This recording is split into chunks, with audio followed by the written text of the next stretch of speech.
Hi friends, I am Jeevan. Welcome to my YouTube channel Maths with जीवन।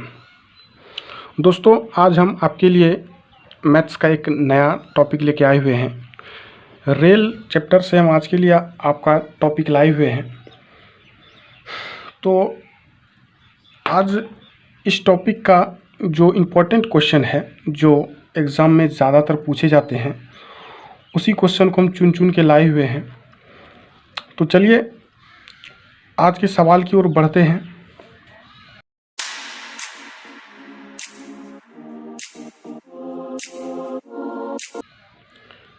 तो आज का पहला सवाल है, 54 किलोमीटर प्रति घंटा की चाल से जाती हुई एक रेलगाड़ी किसी खंभे को 2 सेकंड तथा एक पुल को 6 सेकंड में पार करती है, तो पुल की लंबाई क्या है? ठीक है, तो पुल की लंबाई आपसे पूछा जा रहा है। समय आपके पास सेकंड में दिया गया है। ठीक है, तो आप क्या करें, पहले इस चाल को मीटर प्रति सेकंड में बदल लें। तो चाल को मीटर प्रति सेकंड में बदलने के लिए आप क्या करते हैं, इसको 5/18 से गुना करते हैं। इसमें 18 तिया 54, 5 तिया 15 मीटर पर सेकंड क्या है, इस रेलगाड़ी की चाल है। ठीक है, अब आपको कह रहा है कि जब ये जो है ना किसी खंभे को पार करती है तो 2 सेकंड लगता है, और जब पुल को पार करने लगती है तो उसको समय लग जाता है 6 सेकंड। तो आपको एक बात पता होना चाहिए कि जब कोई रेलगाड़ी किसी खंभे को पार करे, कोई कुछ भी हो, बिजली का खंभा हो, वृक्ष हो, किसी आदमी को पार करते रहे, तो उस स्थिति में उस बिजली के खंभे या वृक्ष या आदमी की लंबाई चौड़ाई की गिनती नहीं होती है। जो रेलगाड़ी की लंबाई होती है वही मेरा वहाँ पे दूरी होता है। तो जब इस खंभे को पार कर रही होगी तो 2 सेकंड जो समय लगा उसको, वो खुद की दूरी, यहाँ जो दूरी होगा वो रेलगाड़ी की जो लंबाई है वही यहाँ पे दूरी होगा। तो दूरी निकालने के लिए क्या करना होता है हमको, दूरी निकालने के लिए क्या करना होता है, चाल गुने समय। तो चाल हमारा क्या दिया गया, 15 मीटर पर सेकंड, और समय लगा है हमको 2 सेकंड। तो 15 × 2 जब कर दिए क्या आया, 30 मीटर। तो रेलगाड़ी की लंबाई आ गया 30 मीटर।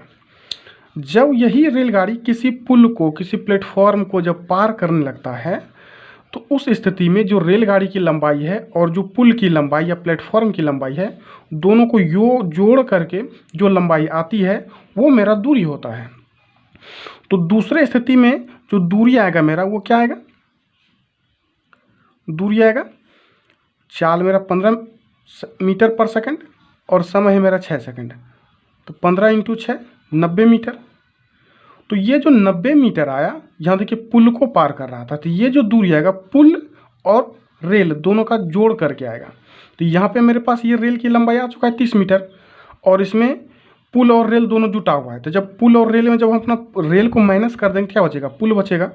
तो 90 में हम 30 माइनस कर दिए तो क्या बचा, पुल की लंबाई 60 मीटर। तो 60 मीटर ये मेरा आंसर हो गया। बिल्कुल ईजी एकदम से। इसी तरह के एकदम छोटे छोटे एक एक लाइन में बनेंगे सारे सवाल। बस आप निरंतर हमारे चैनल को विजिट कीजिए, और जो भी आपको दिक्कत हो उससे रिलेटेड क्वेश्चन जो है ना करते रहिए आप हमसे कमेंट में, और हमारे चैनल को लाइक एंड सब्सक्राइब करते रहें, और जो भी आपके दोस्त हों उनके बीच में शेयर भी करें, ताकि जो क्लास नहीं कर पा रहे हैं उनको ये नॉलेज प्राप्त हो सके। तो चलिए अगला क्वेश्चन करते हैं। कह रहा है कि एक रेलगाड़ी किसी टेलीफोन खंभे को 1 सेकंड में तथा 150 मीटर लंबे पुल को 7 सेकंड में पार करती है, तो रेलगाड़ी की चाल क्या है? इस बार देखिए यहाँ पे रेलगाड़ी की चाल पूछ रहा है। ठीक है, और इस बार दूरी दिया गया है। ठीक है, तो आपको निकालना है, एक रेलगाड़ी किसी टेलीफोन के खंभे को, यहाँ पे देखिए खंभा को पार कर रहा है, और खंभे को पार करने में कितना समय ले रहा है, 1 सेकंड का, और 150 मीटर लंबे पुल को पार करने में कितना समय ले रहा है, 7 सेकंड का। तो ये जो समय बढ़ गया, ये किस स्थिति में बढ़ गया, जब ये लंबाई मेरे पास दूरी बढ़ जाएगा, क्योंकि जब खंभा को पार करेगा जो रेल की लंबाई मान लीजिए x होगा, तो यही x होगा, क्योंकि खंभे की लंबाई तो 0 होगा। तो यहाँ पे मेरे पास दूरी जो होगा x दूरी को वो 1 सेकंड में पार किया है। अब दूसरा स्थिति क्या है कि रेल की लंबाई मान लीजिए x है और पुल का लंबाई मेरे पास दिया गया 150। 150 प्लस में x क्या आ जाएगा, ये 150 प्लस x हो जाएगा, ये दूरी यहाँ पे मेरे पास। तो ये यहाँ पे उस ये दूरी को पार करने उसको समय कितना लग रहा है, 7 सेकंड। तो क्यों बढ़ गया समय, ये 150 इस x में ज़्यादा आने लगा, तो ये दूरी ज़्यादा कितना आया 150 मीटर, और समय कितना ज़्यादा लगा, पहले 1 सेकंड लगता था और 7 सेकंड लगता है, तो ज़्यादा कितना लग रहा है 6 सेकंड।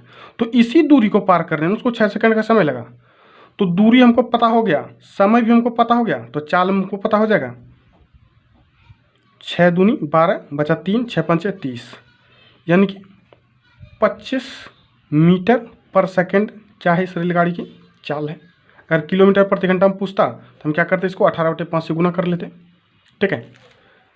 तो इसी तरह से सारे सवाल एक एक लाइन में होंगे, बिल्कुल इंपॉर्टेंट सब क्वेश्चन। ये जितने भी क्वेश्चन हम ले रहे हैं ये एसएससी और रेलवे के एग्जाम में पूछे गए सवाल हैं, बिल्कुल इंपॉर्टेंट क्वेश्चन।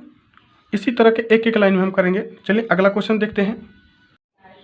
तो अगला क्वेश्चन है दो स्टेशन ए और बी एक दूसरे से 100 किलोमीटर की दूरी पर है। एक रेलगाड़ी ए से तथा दूसरी रेलगाड़ी बी से रवाना होती है। यदि दोनों एक ही दिशा में चले तो परस्पर 5 घंटे में मिलती है। यदि वे एक दूसरे की ओर चले तो 1 घंटे में मिलती है। तो तेज चलने वाली गाड़ी की चाल क्या है। आप देखिए इस तरह से होगा है सवाल। ये दो स्टेशन मानते हैं, इसको ए कहते हैं और इसको बी कहते हैं। इन दोनों के बीच की दूरी हमको दिया गया है 100 किलोमीटर है। अब कहता है कि जब दो रेलगाड़ी है, अब कहता है जब दोनों एक ही दिशा में, मान लीजिए पहली रेलगाड़ी भी इधर ही जा रही है और दूसरी भी रेलगाड़ी इधर ही जा रही है, ठीक है। और अब आप कहिए कि पहली रेलगाड़ी की जो चाल है वो है x किलोमीटर प्रति घंटा और दूसरी की चाल क्या है, इसकी चाल भी हम कहते हैं y किलोमीटर प्रति घंटा, ठीक है। जब दोनों रेलगाड़ी एक ही दिशा में जाती है तो दोनों की चाल के बीच का अंतर होता है ना। तो दोनों की चाल का बीच का अंतर होता है, तो यहाँ पे मेरे पास सापेक्ष चाल, जब दोनों के चाल के बीच का अंतर निकलता है उसको कहते हैं सापेक्ष चाल। सापेक्ष चाल तब क्या हो जाएगा मेरे पास x माइनस वाई किलोमीटर प्रति घंटा, ठीक है, x माइनस वाई किलोमीटर प्रति घंटा। और जो है x माइनस वाई किलोमीटर प्रति घंटा, और ये जो चाल आएगा x माइनस वाई, इस चाल से पार करने में इस 100 मीटर को कितना समय लग गया है, 5 घंटा।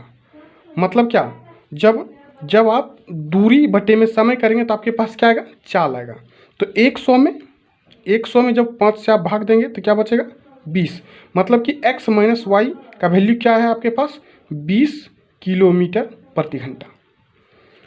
और दूसरा कहता है आपको जब वो एक दूसरे की ओर चले, मतलब इधर से ये रेलगाड़ी चली है, दूसरी रेलगाड़ी इधर से आएगी, तो एक का चाल हम x माने हैं, दूसरा का चाल y माने हैं।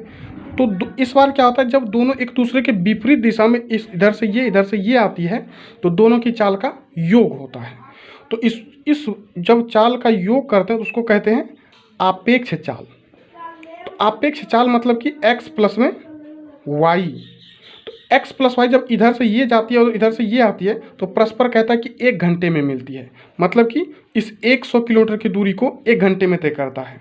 तो दूरी बटे में जब समय किया तो चाल आया, चाल क्या है मेरा 100 किलोमीटर प्रति घंटा। मतलब ये कि दोनों की चाल का जब अंतर करते हैं तो 20, और जब दोनों की चाल को जोड़ते हैं तो वो आता है 100। तो यहाँ से हमको तेज चलने वाली गाड़ी का चाल बताना, तो यहाँ से देखिए y को ऑफ किए तो 2x बराबर में 120, x का वैल्यू 60। अब तब y बराबर क्या आ जाएगा 40। तो हमको पूछा है तेज चलने वाली गाड़ी की चाल क्या है, ये नहीं पूछ रहा है तेज चलने वाली गाड़ी की चाल क्या है। तो तेज चलने वाली गाड़ी की चाल क्या है 60 किलोमीटर प्रति घंटा, ये मेरा आंसर हो गया, ठीक है। तो इसी तरह से इजी तरीके से हम बनाएंगे। अगला सवाल फिर करते हैं। अगला सवाल है मेरे पास, कहता है कि एक व्यक्ति एक खड़ी बस को 18 सेकंड में पार करता है तथा यह बस उस व्यक्ति को 4 सेकंड में पार करती है। तो दोनों की चाल का अनुपात क्या है, ठीक है।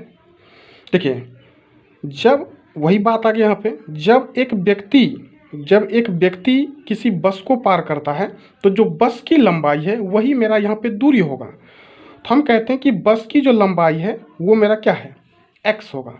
और इस x मीटर जो बस की लंबाई है अगर हम x माने तो यही मेरा दूरी हो गया।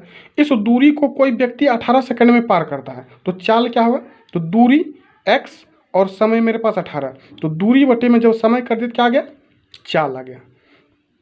और फिर वही बस जो है ना उस व्यक्ति को पार करने लगता है।